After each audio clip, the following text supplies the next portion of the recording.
Oke, baik. Sebelumnya perkenalkan nama saya Kolbi. Nah, saya dari jurusan Teknologi Pembelajaran Universitas Negeri Malang. Nah, di sini saya akan membahas tentang book review, yaitu tentang Learning Design Voice. Nah, judul bukunya itu seperti itu.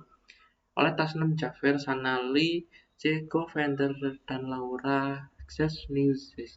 Nah, di situ di sini tuh membahas terkait dengan apa sih? Nah, ini kita akan membahas kenapa ini buku ini menarik. Nah, karena di sini tuh menarik karena menyajikan suara-suara, karena voice kan ya, suara-suara yang beragam. Maksudnya suara-suara itu seperti apa?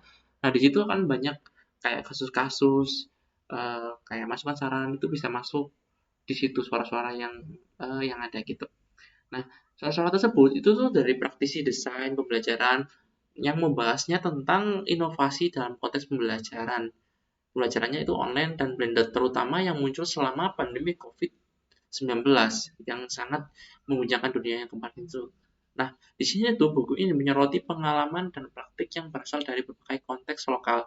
Buku ini memberikan wawasan yang berharga bagi para pembaca untuk memahami bagaimana desain pembelajaran dapat disesuaikan dengan kebutuhan dan keterbatasan dari masing-masing lingkungannya. Jadi misalnya kalau studi kasusnya di COVID-19 kemarin kan ya emang kondisinya kayak gitu kan nggak bisa masuk sekolah gitu dan keterbatasannya ya kan ya banyak keterbatasannya. Nah, setelah itu bagaimana caranya kita mengakali bukan mengakali ya, tapi bagaimana caranya kita merancang sesuai dengan kebutuhan dan keterbatasan yang ada itu jadi efektif gitu. Nah, seperti itu. Nah, ini tuh untuk direnungkan ulang-ulang praktek-prakteknya mungkin terkait dengan pusat hegemonik gitu. Nah, oke. Setelah itu kita lanjut. Nah, poin pentingnya itu apa sih dari buku ini? Nah, poin penting di sini tuh ada berbagai hal ya. Yang pertama itu peran pentingnya pengembangan pembelajaran dalam konteks pandemi COVID-19 dan tantangan serta inovasi yang terkait itu seperti apa saja. Nah, setelah itu bagaimana strategi dan praktek desain pembelajaran yang berkelanjutan dan ada sisi empatinya. Jadi ketika kita desain itu nggak hanya sekedar oh tujuan ini harus harus tercapai gitu, tapi kan ya kita ada kondisi-kondisi yang tidak bisa kita pungkiri, kita atasi masalahnya. Nah, maka dari itu butuh namanya empati tadi untuk bagaimana menanggulangi masalah tersebut. Oke, terutama dalam memperhatikan kebutuhan dan pengalaman dari siswa. Oke, setelah itu penekanan pada desain pembelajaran yang inklusif dan berbasis kebutuhan masyarakat itu tadi. Jadi ya kayak gimana kita bikinnya itu seinklusif mungkin dan sesuai dengan kebutuhan mungkin gitu. Serta bagaimana prinsip-prinsip ini dapat diterapkan dalam desain pembelajaran sehari-hari.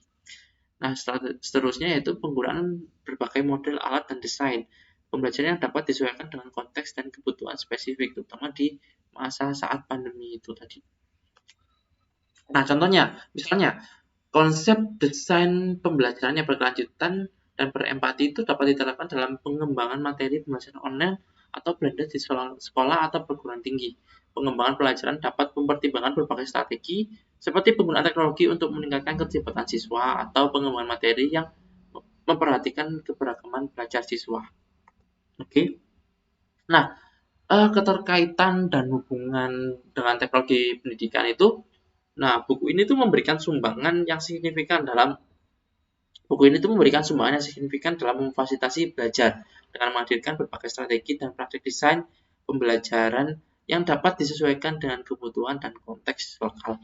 Dengan menyoroti suara-suara yang sebelumnya kurang terdengar dalam literatur desain pembelajaran, buku ini tuh juga dapat meningkatkan inklusivitas dan relevansi desain pembelajaran yang pada gilirannya dapat meningkatkan kinerja siswa dan hasil pembelajaran secara keseluruhan. Nah, oke, dari singkatnya, buku ini tuh bagusnya itu ya ada banyak-banyak kasus, terutama kasus saat COVID-19 itu tadi. Nah, bagaimana cara menyikapinya, bagaimana dia kesuksesannya, strateginya seperti apa, di situ banyak dijelaskan di sini.